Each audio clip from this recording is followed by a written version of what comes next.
Have you ever noticed that the more tightly you hold on to something, the more it seems to slip through your fingers?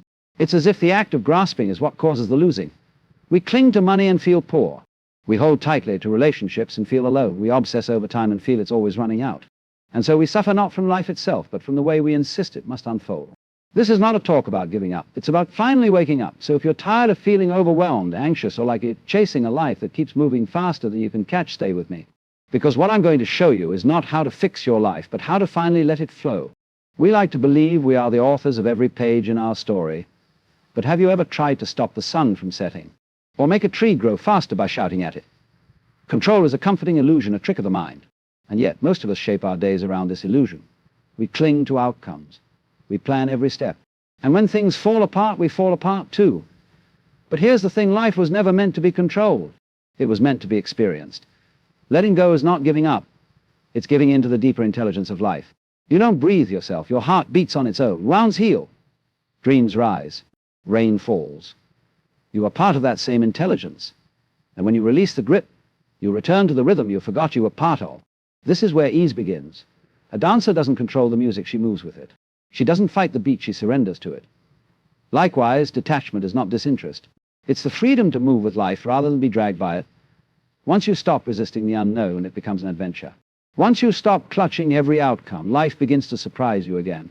What if the things making you anxious aren't the things themselves, but your attachment to them? The fear of losing what you think you need. The stress of preserving what's already slipping. The pressure to keep up with what never stood still. When you let go not of things, but of needing them a certain way, peace slips in, quietly, like a morning breeze. We are so addicted to results, we forget we're not here to be results. Who are you when there's nothing to prove? When the goal doesn't matter, only the experience? That version of you, the one laughing under a night sky or sipping tea with no rush to finish, that's the real you. When you stop trying to force life to make sense, it starts to. Effortless doesn't mean lazy. It means alive. It means not pushing the river, but learning to swim in it. In detachment, you do what you do fully, but you're not owned by it. Your joy is not postponed until some future result. It's right here, in the act, in the now. In the end, detachment isn't about losing anything. It's about gaining yourself. So take a breath, let go of the story, and step into the flow of life not as the controller, but as the curious, dancing presence you always were. Because once you stop needing life to be something, you start to feel the miracle of what it already is. We like to believe we're in control, that if we plan well enough, prepare hard enough, and worry long enough, we can shape the future exactly how we want it. It's comforting, this belief that life can be managed like a spreadsheet or bent into shape like soft clay. But have you ever noticed how often things go sideways despite all your effort? How a perfectly laid out day can fall apart with a single phone call, a flat tire, or a shift in someone else's mood? This is the illusion of control, the idea that we are the sole architects of every experience we have. The truth is, most of life unfolds without asking our permission. The seasons change, people come and go, feelings rise and fall, and the world continues spinning whether we're ready or not. What we call problems are often just life refusing to follow our script. We don't suffer because life is chaotic, we suffer because we expect it not to be. And the tighter we grip, the more we feel it slipping away. It's like trying to hold water in a clenched fist. The very act of clenching is what loses it. Real peace begins the moment we stop demanding that life obey our expectations. There's a kind of wisdom in loosening your grip, not becoming passive, but becoming present. When you let go of the illusion that you must control everything, you begin to see that most things don't need to be controlled. They just need to be witnessed, experienced, met with awareness instead of resistance. Control is a seductive idea, but it's not where freedom lies. Freedom begins the moment you realize letting go is not the same as giving up. That's one of the greatest misunderstandings people carry. To let go is not to abandon effort or withdraw from life, but to release the constant tension of needing things to turn out a certain way. It is to stop dragging the weight of expectations behind every action, every conversation, every desire. Imagine how often we tie our happiness to something just out of reach. I'll be at peace when I get the job, when they understand me, when this works out. That's the trap. And what detachment offers is freedom from that trap. It doesn't mean you stop caring. It means you care deeply, but you stop trying to control the outcome. You still plant the seeds, but you no longer scream at the sky demanding rain. You show up fully, but you don't cling to the result. Life moves in rhythms far too vast for the mind to predict. And what looks like loss might be life-shifting, something out of your way for a better flow. When you let go, you make space. Space for clarity, for calm, for things to unfold in ways you hadn't imagined. You begin to act from presence instead of panic. You stop reacting and start responding. And there is a subtle power in that, a quiet confidence in not needing to force what is already happening. It's like floating in a river instead of swimming against it. The current was always there, you just stopped fighting it. And in that stillness, in that surrender, you find not weakness, but a rare kind of strength. Anxiety rarely comes from the present moment itself. It almost always comes from the mind's grip on what might happen, or what must not be lost. We become anxious not because life is falling apart, but because we fear losing what we're attached to. A job, a relationship, an identity, a future we've rehearsed over and over in our heads. We treat these things not as experiences, but as lifelines, as if their existence guarantees our worth or stability. And so we cling, we worry, obsess over things. We tighten our grip and call it responsibility. But that grip is where the suffering lies. The truth is, anxiety feeds on the illusion that we must preserve everything we love exactly as it is. But nothing in nature behaves that way. The tree sheds its leaves, the tide recedes, the sun sets without apology. Everything is in motion, and trying to hold life still is like trying to stop a wave with your bare hands.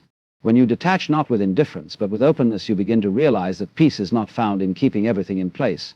Peace comes when you allow life to be as dynamic as it is. When you let go of your demand for certainty, you make space for curiosity. You begin to see challenges not as threats to your existence, but as movements in the ever-changing symphony of your life. The moment you stop needing things to last forever is the moment you begin to enjoy them fully. And in that presence, in that loosened grip, anxiety begins to fade, not because the world is safer, but because you stop clinging to the illusion that it will lead it to be. Who are you when nothing goes according to plan? When the job falls through, the relationship ends, the dream shifts, or disappears entirely. What remains? We spend so much of our lives building identities out of outcomes. We say, I am successful because I achieved this, or I matter because they love me, or I'm enough because I've done enough. But what happens when those things fall away? What happens when the story you've been telling yourself no longer fits the life you're living?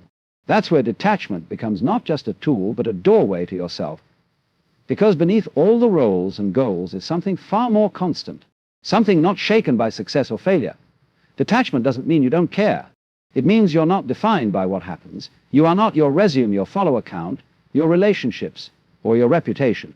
These are expressions, not definitions. When you let go of the need to be someone in the eyes of the world, you begin to notice how free you already are. You can act, love, create, and contribute not from a place of proving, but from a place of being. And that changes everything. You start to live from the inside out. The noise of external approval quiets. The pressure to meet imaginary deadlines fades, and in its place you find a stillness, a clarity, a deeper joy. You are no longer chasing an image, you're meeting yourself, finally, without all the layers. When you're not obsessed with the outcome, you're available for the experience. And when you're available for the experience, life becomes real again, not a performance, but a presence. We've been taught that effort is everything. Push harder, plan more, stay busy, stay ahead. But what if effort isn't always the answer? What if the life you're trying to build is being blocked not by what you haven't done, but by what you won't release? Detachment invites you into a new way of being, not passive, but effortless. Not without intention, but without the constant strain of forcing.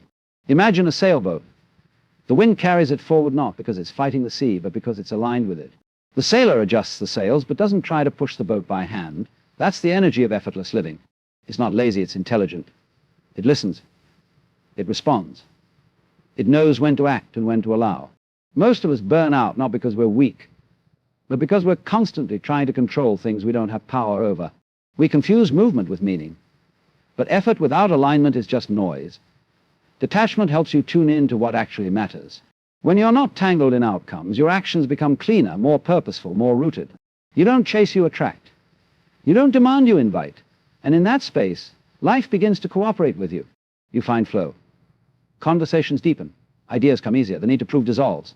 There's a softness that replaces the tension. A sense of movement without rush. You still work, still strive, still dream, but now from a place of presence rather than pressure. That's the paradox. When you stop needing everything to go your way, life often does. Not because you forced it, but because you got out of the way. So in the end, detachment isn't about distancing yourself from life. It's about stepping into it more fully. It's not cold or uncaring. It's clear, awake, and rooted in trust. When you release the need to grip so tightly, you begin to experience life as it is, not as you fear it might be or demand it should be. You become less shaken by change, more open to beauty, and more present in your own skin. Detachment doesn't strip life of meaning, it reveals it.